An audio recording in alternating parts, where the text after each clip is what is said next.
seems a little bit of a no-brainer when you get an audition for a Wes Anderson project to go and do it, especially if you are somebody who really admires and has loved his work since you were 9, 12 years old, which I was and I am.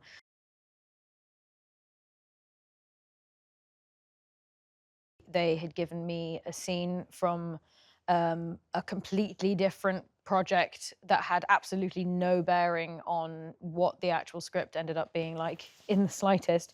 So I had no idea at all what it was meant to be. No character description, nothing. But I did it and then got a callback, and went in, did a few of those. Met Wes for the first time, I think, at recall number 2.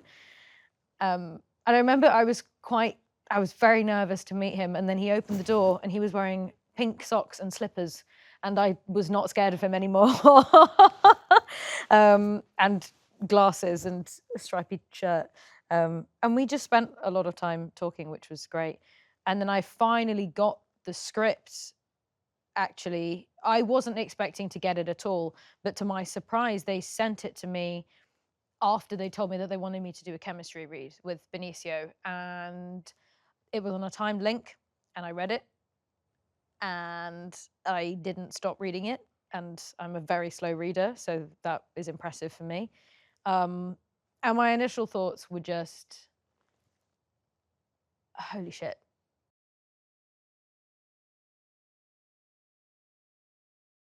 The Phoenician scheme is about a man named Zsa-zsa Korda, who is one of the wealthiest, if not the wealthiest man in Europe. And over the course of a slightly undetermined amount of time, some assassination attempts have been taken against him. He has survived all of them, I think 6 plane crashes at this point in time. And he realizes after his most recent one that, okay, he needs to secure his family assets. And in order to do that, he needs to bring back in his estranged daughter. When that happens, and when we meet Liesl and Zsa-zsa in the same room, we become aware of the fact that actually she has ulterior motives for meeting up with him again. She has some very long time dormant, unanswered questions, and her intention behind this meeting again is also to find some answers to those things, and thus they quest onwards to go and secure their family fortune, basically, and meet some very interesting people along the way.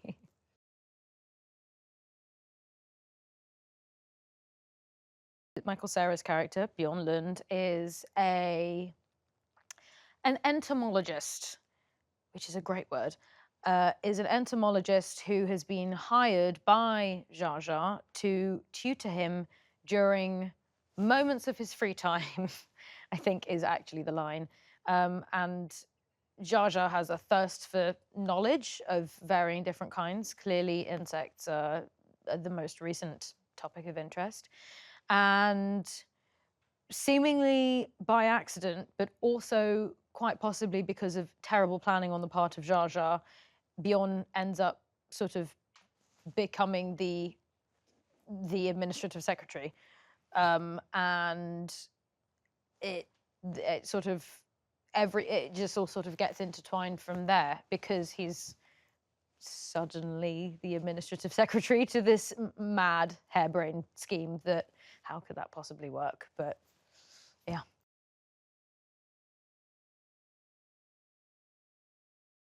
So there are several stops that are made along the way. Stop number 1 is the Sacramento Consortium, comprising of Leland and Reagan, played by Tom Hanks and Bryan Cranston. And we meet them in a tunnel, which is a very good tunnel. It's a very good tunnel. And essentially this negotiation of very unconventional negotiation happens, but they do agree to cover some of the finances that are needed. There is also a boat. There is also, oh my goodness. Well, there's a desert, which is also a tunnel. Then there's a boat, and there's a dam as well. And then there's a very expensive hotel at the end. We're sort of everywhere in such a short amount of time.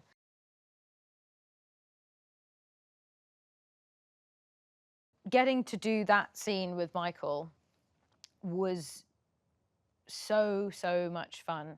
And we're very, very serious about it, but it's funny. It's funny.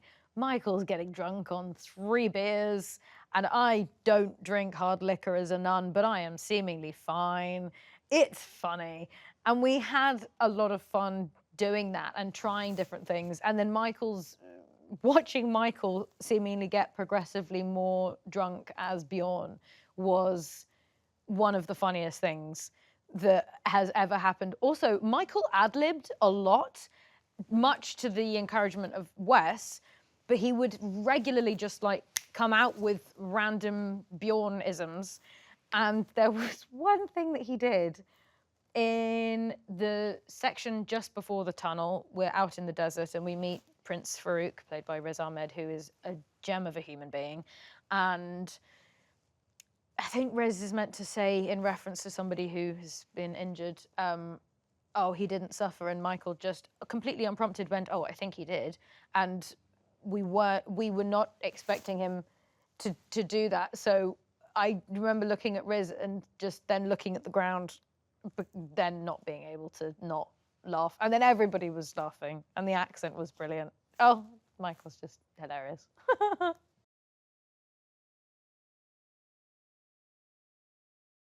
When we meet Liesl, we meet her not only in a very simple, very pared back way, but we also meet her with a very minimal lifestyle around her. Simple pleasures is her lifestyle.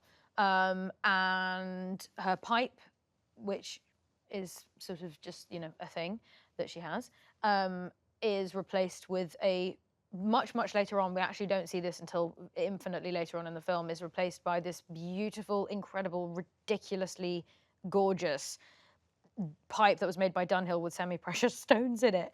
And it just was it was a proper corncob pipe. It was amazing. And then as she's beginning to live with Zsa-zsa and becoming more and more involved in his scheme, he also replaces her normal rosary with a secular rosary, which was made by Cartier, which was terrifying to hold, but which was a beautiful, beautiful item. And I think those two objects are somewhat representative of her, not her transformation, but sort of her journey of realization about who she is and actually what it is that she wants.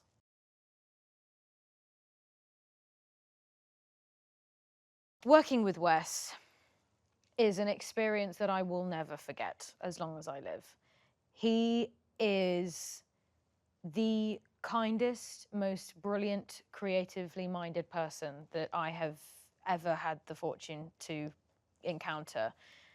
If I hadn't have got the job, just meeting him would have been enough. His clarity and expression of clarity around what it is that he wants is something that I have never experienced to that level before. He does many takes of things, and there is a very good reason why he does that, because he knows exactly what it is that he wants, and he knows exactly how to get those things. And at no point did I feel like I couldn't ask him a question or couldn't discuss something with him. He's amazing. He is truly the most one-of-a-kind person that I've ever had the fortune to meet.